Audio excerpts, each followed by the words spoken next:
static and silence. Your words find their way. What values for children, constant attention, entitlement, and the idea that celebrity is a goal in itself. Clooney and Amal decided early to live part-time outside Los Angeles, limit public exposure, and keep their twins' lives anchored in routine. School, chores, and friends who aren't impressed by red carpets. He also talked about modeling the behavior he wants his kids to copy, saying please to assistants, being on time, and owning mistakes. The ethos make kindness and curiosity the status symbols at home, not clout. Clooney admits you can't bubble wrap kids from Hollywood, but you can flood the house with normalcy and make fame feel boring. It's the same advice he gives younger actors. Your work is public, your life shouldn't be. For a star who wants to find cool, this is a surprisingly grounded parenting playbook and a reminder that privacy is still a superpower in 2025. Businesswoman and humanitarian behind the myth. The series leans on rarely seen archives, new interviews, and Kim's own connection to Taylor. Kardashian interviewed her shortly before Taylor's passing and has cited her as a blueprint for shaping a modern beauty empire. Expect chapters on Taylor's record-setting studio deals, the birth of celebrity licensing, white diamonds, and her trailblazing HIV/AIDS advocacy when Hollywood stayed quiet. The pitch is less gossip, more legacy, how Taylor invented the template that today's megastars follow, from monetizing personal brand to using fame for philanthropy. For Fox Nation, it's a prestige swing. For Kardashian, it's a chance to pivot from reality TV glare to curator of old Hollywood power. If the series sticks its landing, younger viewers may meet Taylor as a CEO with movie star charisma and understand why the industry still runs on the playbook she wrote. Offensive, framing it as a sexist trope that treats a woman's creative life as temporary until marriage. Swift emphasized that songwriting is non-negotiable. It's her work, her release valve, and her way of staying connected to fans. She also noted the obvious. At this stage, touring and recording are massive operations employing hundreds. Walking away isn't a casual choice, nor her desire. The statement fits an arc Swifties know well. From the Man to the Heiress tour, she's long critiqued the boxes women are put in. The bigger takeaway, celebrity relationships are entertainment, but they shouldn't overwrite a woman's professional identity. Swift's bottom line is simple. Marriage doesn't end ambition. If anything, it gives her more to write about. As the rumor cycle moves on, expect her to do what she always does. Turn noise into a lyric and keep the machine humming. Its outline moments, she says, left her fearful and humiliated, including incidents she claims escalated during private arguments. The actress, who has navigated high-profile relationships before, told the court that speaking publicly is painful but necessary, both for legal clarity and for her children to understand why boundaries are being redrawn. Courtroom observers reported that Richards paused multiple times to compose herself as the judge urged a steady pace and precise answers. Her legal team is asking for protective measures while proceedings continue. The case underscores how stars, despite resources and visibility, often mirror the same cycles and stigma regular people face around domestic allegations, disbelief, online vitriol, and re-traumatization through public scrutiny.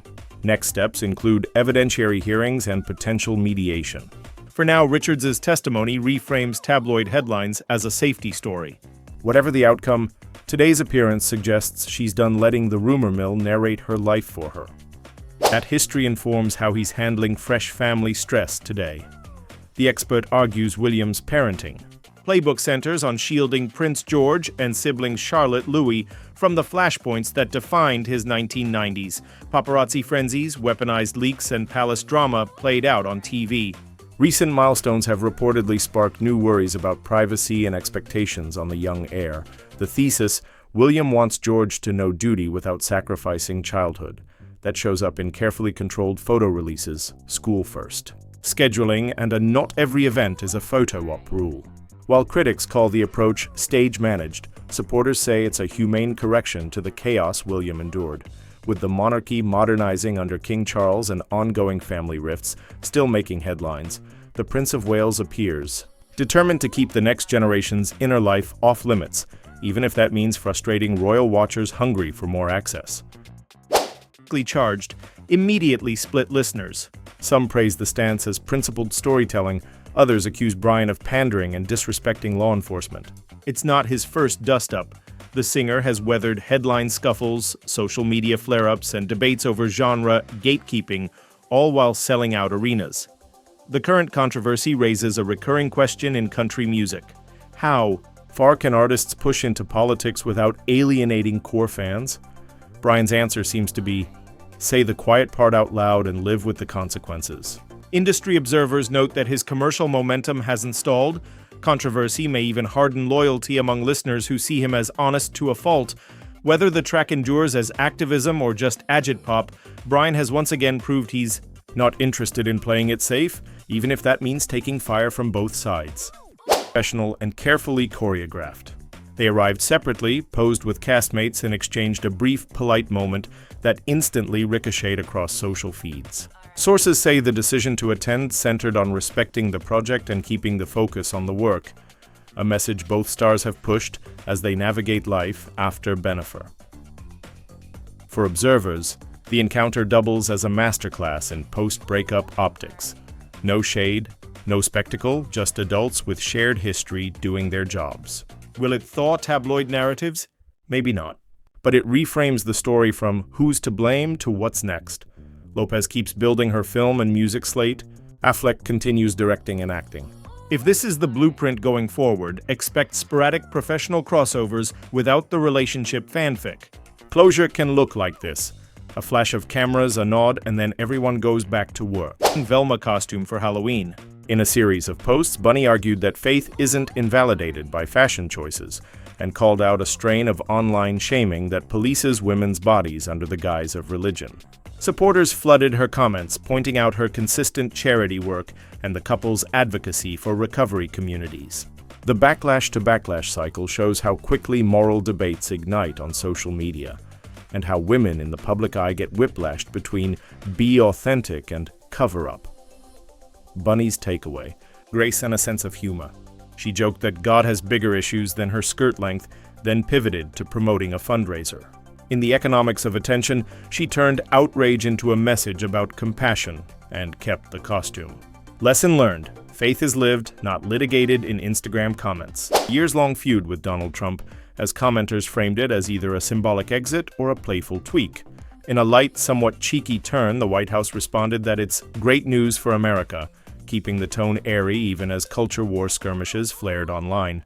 For O'Donnell, dual citizenship doesn't necessarily mean leaving U.S. stages. It could simply expand options for touring, production, and time abroad. The episode is a snapshot of 2025. Personal paperwork becomes political theater. A passport application becomes a proxy for bigger arguments about identity and belonging. O'Donnell seems unfazed, joking about Guinness and Green Hills, while reminding fans she's still writing, podcasting, and performing.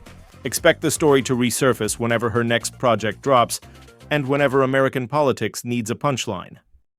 And understand the power dynamics you're walking into. O'Day, who's been publicly critical of the bad boy era, said young talent often confuses proximity to fame with protection, and that's when exploitation happens. Her advice is specific: retain your own attorney, not the labels. Keep masters and publishing in focus, and document everything. The broader point echoes across the industry in 2025. Mentorship isn't optional. It's survival. Diddy's case is legally separate from label disputes, but the sentencing creates a teachable moment about how much leverage artists give away early. O'Day's warning isn't just trauma dumping, it's a toolkit. As social platforms mint micro-celebrities overnight, the old traps still exist. They're just wrapped in DMs and brand collabs. If you want longevity, she says, build a team that works for you, not around you. Consider this the class artists wish they took before signing.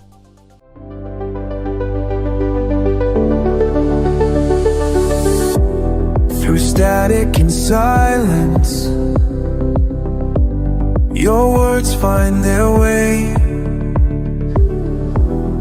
Looking for someone to hear what you say. I'll be your voice when words fail. I'll be your voice through the storm.